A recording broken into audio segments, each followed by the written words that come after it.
Welcome to the Corporate Treasury 101 podcast. Today, we start a new series of episodes. Hussam and I really wanted to talk about working capital management. And that is what we're going to do. You start to know us, we really like to deep dive into topics, which is why in this episode, you can expect to learn what is a balance sheet and what do we typically find on it? What are financial statements? What are assets versus liabilities? What is shareholders' equity? And much more. We are very excited to start this new series as we really start to get into much broader topics in which corporate treasury plays a critical role. If, like us, you do enjoy the episode, please do not hesitate to rate us on your favorite podcast app. This is the best way to show us your support and to help the podcast grow. We are also on Instagram, and this is the best way to contact us if you would like to reach out or ask specific questions. So in order to do so, head to @CorporateTreasury101 if you are interested. With all that being said, let's get on with the show.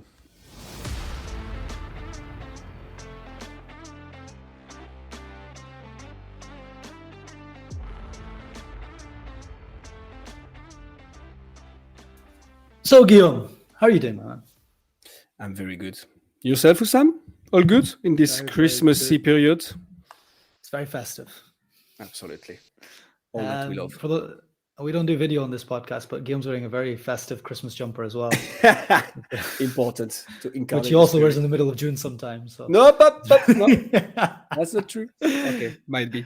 But coming to corporate treasury, Guillaume, we wanted to talk about capital management, right? Or working capital management. Yes. Right. So This is going into our, if we go back to our 4 fundamental principles of corporate treasury, of which our listeners can download our free ebook at corporatetreasury101.com if they want all of them. Yeah. One of them is corporate finance, right? Yes. So I think this comes under that. So what is working capital management? So it is a fascinating topic. And before answering to this exciting question, Hussam, I propose we dive in some accounting concept first. How about that? Are you excited about accounting? I love accounting. You know I love accounting. Likewise. So we're going to talk about, more precisely, current assets and current liability. Those are the 2 topics that are part of a company's balance sheet and quite relevant for working capital management. Does that ring a bell already? Current assets, current liability, Hussam? I mean, we've talked about that in our accounting episodes in the past. Assets are like money in and liabilities are money out. Is that right? Yeah, that's a rough explanation, but it works. It's what the company has versus what the company owes. A balance sheet is a financial statement. And I see you coming, Hussam. What is a financial statement? So it is a written record of the financial performance of a company. As you may know, it all comes down to finance in the end. For instance, the revenue. How much money did the sales generate over the year? Another example would be debt. How much money does the company still owe to its creditors? Account receivables. That's something we talked about quite some times already. This is the money owed by the clients of a company, but who haven't paid yet, and for which the company has issued an invoice, and so on. Okay, so it's basically like a numeric representation of how a company's been operating over that period of time, right? So it's like the current financial state, a snapshot of the current financial state of the company. Precisely. And unfortunately, we haven't found a better way yet to represent all this, but with financial figures. So it's fortunate and a bit unfortunate, but a lot of things come down to money at the end in the world. So that's how we do it. But so financial statements are critical for our economy because they allow governments to make sure companies pay their taxes, for instance. On the other hand, it allows companies to borrow money and to invest it into new projects. And last but not least, investors base themselves on financial statements to decide whether or not they will invest in a company and allow it to grow, of course. Okay, so aside from balance sheets, are there other parts of a financial statement or other types of financial reporting? Yeah, that's a very fair point. So there are multiple actually. Also, depending on the part of the world you are in and the type of business you run, it will be different for non-profits, for instance. But overall, they are quite the same throughout the world. And let's keep it simple for the moment. So the main ones are the balance sheet. We just mentioned it. The income statement. In this one, you will have all the details of the money that came in. Statements of cash flow and statements of changes in equity for the two others. As interesting as all this sounds, I propose we focus on the balance sheet for now. Okay, but before we go back into current assets, current liabilities, what does like the balance sheet actually stand for? Yeah. So in short, the balance sheet is an overview of what a company owns and what it owes. In a certain point of time, of course, as you mentioned very accurately, this is a snapshot, for instance, at the end of the year. So if you look at the balance sheet of Hussam's Cafe Corporation at the end of December 2022, for instance, you will have a view of different financial elements at that point in time, referring to the things Hussam's Cafe Corporation owes and the things that Hussam Cafe Corporation own. Okay, but I mean, I've never seen a balance sheet before. So what are the like different items on a balance sheet and how does it all like wrap together? Yeah. So the most important things to look at, and basically what the balance sheet stands for, are the assets. We quickly covered it. Liabilities, we quickly covered it as well. So asset and liability, you'll have what the company owes and what the company owns, and shareholder equity. Okay, you're gonna have to explain to me each one of those. So explain assets. Yeah, absolutely. Assets correspond to what the company owns, but not only. So an asset is a resource. In the case of a company, we often refer to assets as economic resources. And an economic resource has the ability or potential to generate money or reduce costs. It has an economic value to the company. In financial jargon, and you might recognize the terms, we say it has the ability to generate cash inflows or decrease the cash outflows. Okay, so that's things like if a company has a factory, if a company has like, does cash count as an asset? Absolutely. Technically? Yeah. Okay. 100%. Companies sell their own stocks, right? So that would be an asset. Yeah. Or stocks from other companies, actually. Companies own stocks of other companies as well Yeah, sometimes? can do, absolutely. Okay, And that will be cool. an asset as well, indeed. Yeah, because that's giving you some going up in value or giving you money or in the form of dividends or whatever. Yeah. What else? What else could be like an asset? So those are all spot on. One quick that I can think of is a patent, for instance. This not really tangible, but a patent has an economic value because it allows you to like draw economic resources out of it. So those are all spot on, Sam, and fall under different categories of assets because we indeed identify 4 types of assets. The first one is the current or short-term assets that we will look more into details in a minute. The second one is fixed. Third one is financial. And the fourth one is intangible assets. Cash, you mentioned it, and that's perfect, typically is a current asset. A factory or a plant falls under the fixed asset category and can be depreciated, for instance.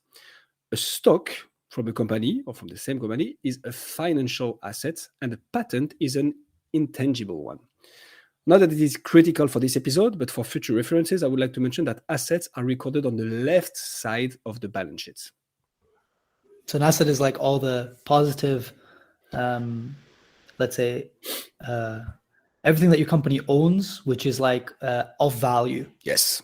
Right. Exactly. Say like of positive value. Yeah, exactly. Okay. So I guess the liabilities are the opposite. It's like all of the stuff that the company has that it needs to like money needs to go out. So like, for example, if you had to pay one of your suppliers something in the future, that's like almost like a debt that you need to pay them, right? Like we said about payment terms being over longer periods of days. Spot on. So that would be like a liability if you took a snapshot at that point of time and said that, look, I need to pay this person in 30 days. Then that's like a liability on your balance sheet. Yes, I have the cash right now, but I actually owe someone some of this cash. 100%. And this is an account payable. And absolutely, that will be on the liability side of the sheet. So, you're spot on again. Liabilities refer to what the company owes. So it often refers to as a sum of money, but can also be goods or services. Liabilities are settled over time, and this is why when we look at the balance sheets at a certain moment in time, there will or should always be some outstanding debts. It doesn't mean that it's a bad thing, obviously, because you can use debt to grow your company, but it's something you're going to have to reimburse at some point indeed.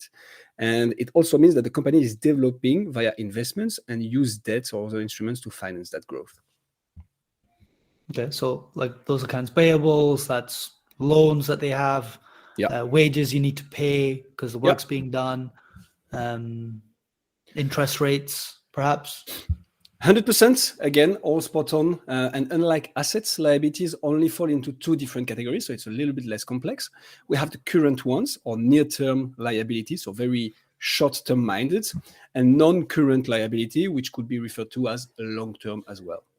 But what's be practical here? What's long-term, what's short-term? Over what time period is a short-term liability? Yeah, makes sense. So typically, short-term means everything that falls below 12 months, and above 12 months, that will be long-term, so a year. Okay. And then on the balance sheet, if the assets are on the left, I guess liabilities on the right. And then you create 100%. A balance sheet like that.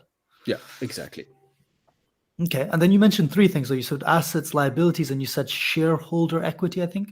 So what does that come under? How do you think about shareholder equity? Yeah, not that this one will be that relevant for the working cap management, but it's super interesting to have the full picture of the balance sheet before we dive into the concept.